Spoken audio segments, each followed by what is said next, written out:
Hi everybody, very warm welcome to the channel and I am your English educator Shipra Mishra and I hope you guys are doing fine. So CUET 2024 की preparation करने का सही समय आ चुका है। जी हाँ, CUET 2024 को अगर आप एम कर रहे हैं तो अब आपको CUET की प्रेपरेशन करना शुरू कर देना चाहिए। पर जब हम प्रेपरेशन के बारे में सोचते हैं तो दिमाग में सबसे पहला सवाल ये आता है कि करना क्या है, कौन से सब्जेक्ट्स प्रिपेयर करने हैं, कौन से चैप्टर्स प्रिपेयर करने हैं। और एक मिनट, ये सारे लोग सिलेबस रिडक्शन के पीछे क्यों पड़े हैं? मतलब अर्लियर दिस ईयर सीबीएसई ने बताया कि वो एनसीईआरटी फॉलो करेंगे जो कि नई आ चुकी है, जिसमें काफी सारे चैप्टर्स डिलीटेड है। और अभी अभी नीट ने भी काफी ज्यादा, मतलब नीट के लिए भी एनटीए ने काफी ज्यादा पोर्शन जो है वो डिलीट कर दिया। तो क्या सीयूईटी के अंदर भी सिलेबस चेंज हुआ है? यही सारे क्वेश्चंस अगर आपके दिमाग में भी आ रहे हैं तो ये वीडियो आपके लिए है और इसे अच्छे से सुनिएगा। देखो, अगर हम लोग बात करते हैं सीयूईटी की, ठीक है, अगर हम बात करते हैं हमारे सीयूईटी एग्जाम 2024 की, तो बच्चों आपको क्या क्या प्रिपेयर करना है? आपके दिमाग में अगर ये सवाल है तो मैं आपको बता देती हूँ कि सीयूईटी की प्रिपरेशन के लिए आपके लिए सबसे ज्यादा इंपॉर्टेंट चीज होगी लैंग्वेज। सबसे ज्यादा इंपॉर्टेंट है लैंग्वेज, जिसके अंदर इंग्लिश या आप कोई भी लैंग्वेज ले सकते हैं। इंग्लिश बहुत सारे यूनिवर्सिटीज मांगते हैं तो इंग्लिश कंपलसरी हो जाता है एक तरीके से, ठीक है। बट आप इंग्लिश के अलावा भी और लैंग्वेजेस यहाँ पे सेलेक्ट कर सकते हैं। ये बहुत इंपॉर्टेंट है, एक प्री रेक्विजिट है सारे यूनिवर्सिटी के लिए। सारे यूनिवर्सिटीज में आपको इसकी जरूरत पड़ेगी। देन इसके बाद में आते हैं आपके डोमेन सब्जेक्ट्स, ठीक है। इसके बाद में आते हैं आपके डोमेन सब्जेक्ट्स। अब यार ये डोमेन सब्जेक्ट्स की जरूरत इसके लिए पड़ेगी क्योंकि आपने जो 2 साल पढ़ा है ना, आपने जो 2 साल पढ़ा है, आपने 11th में पढ़ा है, जो भी 12th के अंदर पढ़ा है, वो सब कुछ यहाँ पर टेस्ट हो जाने वाला है। आपको पता है कि 11th आपका स्टेपिंग स्टोन होता है 12th के लिए। अब 12th में आप आ चुके हो, 12th की प्रेपरेशन आप कर रहे हो, तो अब वो टेस्ट होने वाला है आपके डोमेन सब्जेक्ट्स में। आप कॉमर्स से हो तो आपके कॉमर्स के सब्जेक्ट्स, साइंस से हो तो आपके साइंस के सब्जेक्ट्स, आप ह्यूमैनिटीज से हो तो आपके ह्यूमैनिटीज के सब्जेक्ट्स कहलाते हैं डोमेन सब्जेक्ट्स, ठीक है। तो आपके जो अभी कोर सब्जेक्ट्स है वो आपके डोमेन सब्जेक्ट्स में आते हैं। इसके बाद में कुछ बच्चे ऐसा भी सोच रहे होंगे कि नहीं मैम, मैं हूं तो साइंस से, बट मैं आगे मेरा ग्रेजुएशन प्लान ह्यूमैनिटीज में कुछ करने के, मैं ह्यूमैनिटीज में ग्रेजुएशन करना चाहता हूँ।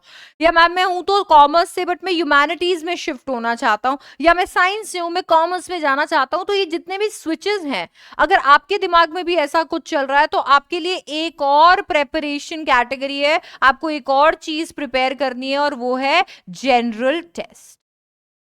तो जनरल टेस्ट क्या मैम सिर्फ और सिर्फ स्विचर्स को देना है? क्या वही लोग जो स्विच कर रहे हैं उन्हें जनरल टेस्ट देना है? नहीं नहीं, ऐसा नहीं है। बहुत सारे यूनिवर्सिटीज जनरल टेस्ट को एक प्री रेक्विजिट मान के आपसे जनरल टेस्ट दिलवाते हैं, क्योंकि ये एक बहुत ही अच्छा तरीका है आपके एप्टीट्यूड को चेक करने का।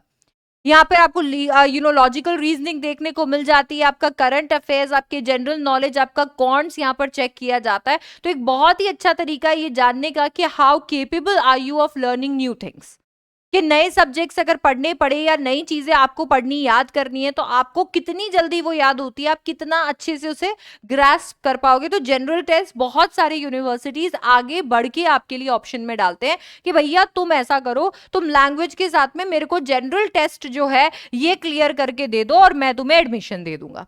बहुत सारे यूनिवर्सिटीज कहते हैं भैया तुम ना लैंग्वेज के साथ में मुझे डोमेन सब्जेक्ट्स क्लियर करके दो, तब जाके मैं तुम्हें एडमिशन दूंगा। तो ये ना बहुत सारे कॉलेजेस और यूनिवर्सिटीज पे डिपेंड करता है, बट लार्जली आपको ये 3 चीजें प्रिपेयर करनी होती है। आपका लैंग्वेज जो कि आपका इंग्लिश, और आपका दूसरा लैंग्वेज हिंदी या फिर आप कोई और लैंग्वेज ले सकते हैं।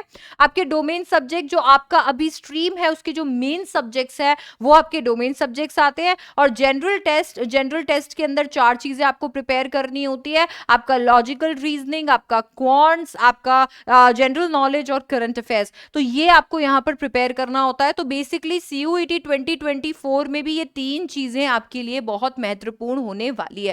तो आपको ये तो क्लियर हो गया कि भाई सब्जेक्ट्स मेरे कौन कौन से रहने वाले हैं, मुझे क्या क्लियर करना है, मेरे को क्या क्या पढ़ना है। तो अब मैं बताती हूँ आपको कि इनके अंदर कौन से चैप्टर्स होंगे और क्या पढ़ना है और क्या नहीं। देखो, जब मैं लैंग्वेज की बात करती हूँ या मैं जनरल टेस्ट की बात करती हूँ, तो ये दोनों ही आपके लिए नए होने वाले हैं। क्योंकि अगर आप ये सोच रहे हो कि जो इंग्लिश आप क्लास 12th में पढ़ रहे हो वो इंग्लिश यहाँ पूछी जाती है, तो ऐसा नहीं है। यहाँ पर आपको रीडिंग कॉम्प्रहेंशन, आपका ग्रामर, आपका वोकैबुलरी, ठीक है, इसके साथ में आपका जो लैंग्वेज में एप्टीट्यूड होता है, जो आपकी वर्बल रीजनिंग होती है, वो पूछी जाती है। जबकि जनरल टेस्ट में आपको ऑलरेडी बता चुकी हूँ कि क्या क्या इसमें आता है। तो ये दोनों जो है ये बहुत ही नए आपके लिए रहने वाले हैं। यहाँ पे आपको फुल प्रेपरेशन आपकी करनी पड़ेगी क्योंकि ये नए हैं, ठीक है। यहाँ पर आपको कुछ भी 12th का नहीं देखने को मिलने वाला है। जबकि अगर हम डोमेन सब्जेक्ट्स की बात करते हैं, तो डोमेन सब्जेक्ट्स में आपको लार्जली जो भी आपके सब्जेक्ट्स हैं उनमें जो भी पूछा जाएगा वो क्लास 12 से पूछा जाएगा। तो आपको जो भी पूछा जाएगा वो क्लास 12 से पूछा जाने वाला है। आपको क्लास 12 यहाँ पे जो है वो प्रिपेयर करनी है। मैम, मुझे क्या बाकी एंट्रेंस एग्जाम्स की तरह क्लास 11 भी प्रिपेयर करती है? नहीं, आपको नहीं करनी है। मैम, मैं अभी क्लास 11 में हूँ, क्या मुझे अभी से प्रेपरेशन करनी चाहिए? कोई जरूरत नहीं है। आप क्लास 12 से प्रिपेयर करेंगे। जो 12th है अभी यहाँ पर 2024 में अपना बोर्ड एग्जाम देने वाले हैं, 2024 को एम कर रहे हैं, केवल वही इस वीडियो को आगे तक कंटिन्यू करने वाले हैं। और 11th का सिलेबस यहाँ पर नहीं आने वाला है। जी हाँ, बिल्कुल, 11th आपका बेस होता है और उसी से आपको 12th में काफी सारे सब्जेक्ट्स में मदद मिलती है। वहां पे जरूर आपका जो है 11th का बेस जरूर काम आ सकता है, बट पर्टिकुलरली आपको चैप्टर्स तैयार करने की जरूरत यहाँ पर नहीं पड़ने वाली है। तो क्लास 12th का ही आपको यहाँ पर पूरा सिलेबस कंप्लीट करना है। मैम, क्लास 12th में मेरे को क्या कंप्लीट करना है? मतलब क्लास 12th में मैं क्या करूँ? अब मेरे रिफ्रेशर्स से पढ़ने लग जाऊं या मेरे जो भी मेरे नोट्स हैं मैं उनसे पढ़ूं? क्या करूं? नहीं, आपको यहाँ पे साफ साफ एनटीए ने कह दिया है कि आपकी प्रेपरेशन पूरी की पूरी एनसीईआरटी से होनी चाहिए। मतलब जो भी सवाल मैं पूछूंगा वो सब कुछ मैं आपका एनसीईआरटी से पूछने वाला हूं। एनसीईआरटी ही आपका जो है कि ठीक है, आपके लिए सब कुछ ये एनसीईआरटी है, ये पढ़ेंगे तभी सीयूईटी के डोमेन निकलेंगे।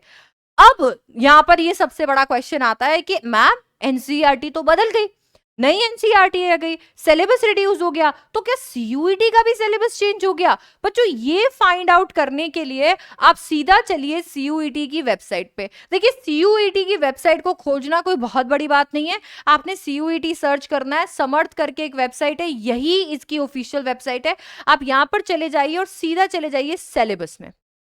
यहाँ पे सिलेबस लिखा हुआ है, आप यहाँ पे सिलेबस में चले जाइए और आपको यहाँ पे सारा का सारे सब्जेक्ट्स का सिलेबस मिल जाएगा।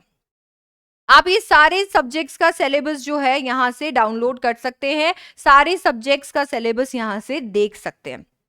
मैं आपको बता दूं कि अभी तक बहुत बार एनसीईआरटी से 2 बार सीयूईटी का एग्जाम लग चुका है और एनसीईआरटी से बहुत बार रिडक्शन होता है। पिछले साल भी बहुत सारे चैप्टर्स जो है वो रिड्यूस हुए थे, बट सीयूईटी में वो चैप्टर्स पूछे जाते हैं।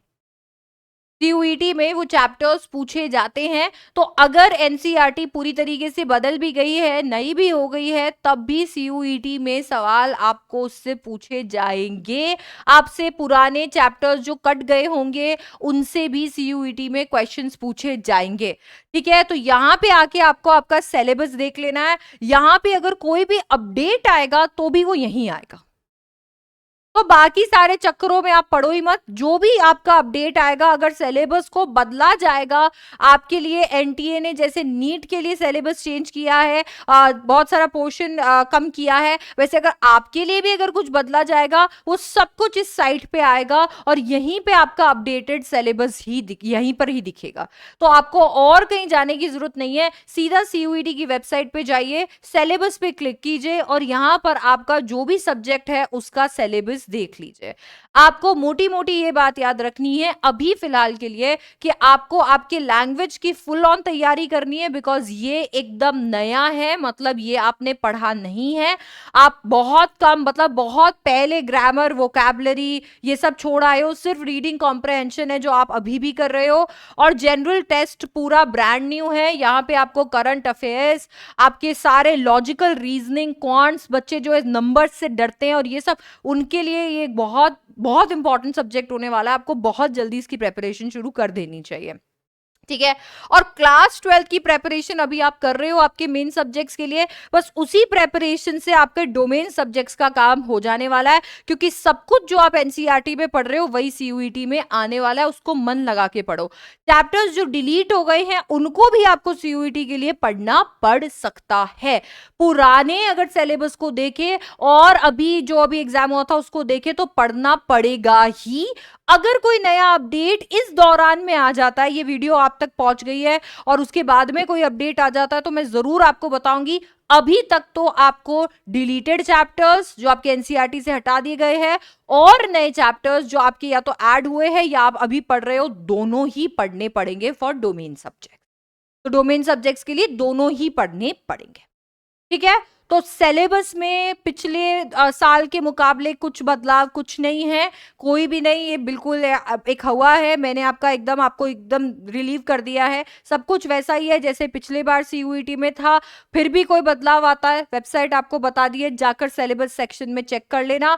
Economics, accounts, biology, business studies, political science, जो भी आपका सब्जेक्ट है सब आपको वहां पर मिल जाएगा and you can check for yourself and then उसके अकॉर्डिंग प्रेपरेशन करो।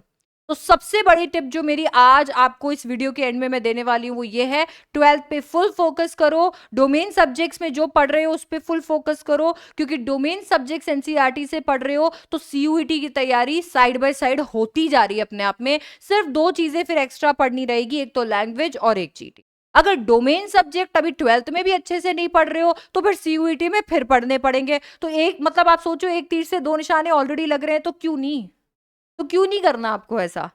अगर आपको ऐसा है कि ठीक है एक बार पढ़ने में दो चीजें सफल हो रही हैं तो क्या बुरा है ना। तो ये आपको ध्यान में रखना चाहिए। इस वीडियो के साथ में मैं ऑफिशियली आपको बता देती हूं कि अब आपको सीयूईटी की तैयारी शुरू कर देनी चाहिए। आपके जो भी और डाउट्स है सीयूईटी को लेकर मुझे फटाफट से कमेंट सेक्शन में बता दो और मैं आपके लिए और ज्यादा इन्फॉर्मेटिव वीडियोस लेकर आती रहूंगी, ताकि सीयूईटी को लेकर आप एकदम क्लियर रहे और हम अपनी प्रेपरेशन एकदम फुल स्विंग में शुरू कर सके। So that's it from my side in this video and I will see you in the next one. Don't forget to like this video and share this video with all your friends, ताकि से उनको पता चले और दिमाग में ये जो कंफ्यूजन है वो क्लियर हो जाए। और इस चैनल को सब्सक्राइब कर लो अगर आप भी सीयूईटी को एस करना चाहते हो, फोड़ना चाहते हो और 100% लेकर आना चाहते हो, 800 आउट ऑफ 800 एम कर रहे हो, अपने फेवरेट कॉलेज में जाने का एम कर रहे हो तो। And I will see you in the next one. Bye bye, take care.